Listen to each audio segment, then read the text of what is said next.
Assalamualaikum warahmatullahi wabarakatuh. Perkenalkan, nama saya Koran Audina Amanda dari kelas 10 MIPA 2. Kali ini saya akan menjelaskan tentang pengertian teks eksposisi. Yang pertama, pengertian dari teks eksposisi.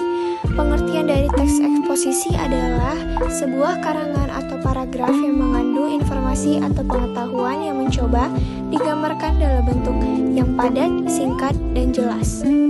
Selanjutnya, bagian struktur teks eksposisi. Bagian pertama terdapat pernyataan pendapat atau tesis.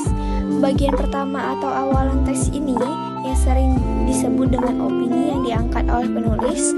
Opini tersebut juga membuat pembaca memposisikan dirinya menjadi bagian pro atau kontra. Yang kedua, ada argumentasi. Argumen ini adalah bagian yang mendukung opini yang berdasarkan fakta yang kuat dan data-data yang lengkap. Dan yang terakhir adalah penegasan ulang. Ini juga dapat disebut sebagai bagian penutup atau kesimpulan, namun biasanya diawali dengan kata-kata pada akhirnya. Unsur kebahasaan teks eksposisi. Yang pertama terdapat promina. Promina ini disebut dengan kata ganti yang digunakan dalam teks eksposisi. Yang kedua, nomina. Nomina adalah kata yang digunakan untuk merujuk kepada benda. Benda tersebut bisa nyata maupun juga abstrak.